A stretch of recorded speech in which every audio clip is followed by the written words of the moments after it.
Welcome back the learning classes. और आज जिस चैप्टर को हम पढ़ाने वाले हैं उसका नाम है टी फॉर असम। ये कहानी दो ऐसे बच्चों की है जो एक दिल्ली से है और एक आसाम से है। दिल्ली का जो बच्चा है उसका नाम राजवीर है और वो प्रांजल के साथ ना आसाम घूमने के लिए जाता है। तो रास्ते में वो देखता है कि किस तरह का माहौल है। ट्रेन के अंदर हम सब आप जानते हैं चाय वाला इस तरह के माहौल चलते हैं।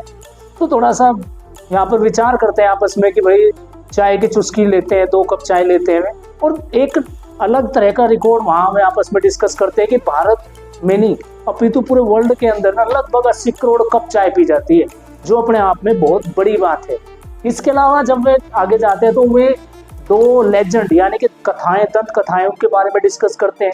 पहली कथा तो इंडिया के विषय में है कि भाई भारत के जो महाबुद्ध थे उन्होंने अपनी पलकें काट दी थी ताकि, और जो वे पलकें उन्होंने काटी थी क्योंकि उनको नींद आती थी और उन पलकों से चाय के पौधे उग गए। आप जानते हैं भारत की जो थोड़ी सी कथाएं होती है ना अलग ही होती हैं थोड़ा से, और जो उनसे चाय के पौधे उगे और वो फिर कहा जाता है कि भाई नींद नहीं आती है उससे चाय पीने से। इसके अलावा एक चाइना से है। चाइना के जो वहाँ के सम्राट थे वे गर्म पानी कर रहे थे और वहाँ पर कुछ पत्तियां आके गिर गई। ये पता नहीं खुद गोड़ में गिरी किसने डाली और वे पत्तियां आके डल जाती है और जिससे वो जो चाय वो जब पीते हैं उन पत्तियों का जो टेस्ट होता है वो बहुत अच्छा आता है। तो जिसको ऐसा लगता है कि कहा जाता है कि दोनों यहाँ से उत्पत्ति हुई चाय की, जिनके बारे में हम चलते हैं। इसके अलावा जब वहाँ पर वे दोनों पहुंच जाते हैं तो उनके फादर उनको लेने के लिए आते हैं और असम आप जानते हैं नंबर 1 टी प्रोड्यूसर है इंडिया का। तो वहाँ पर डकिया बेरी जो कि एक सबसे बड़ा हम कह सकते हैं कि जहाँ पर सबसे ज्यादा चाय उत्पादन होता है।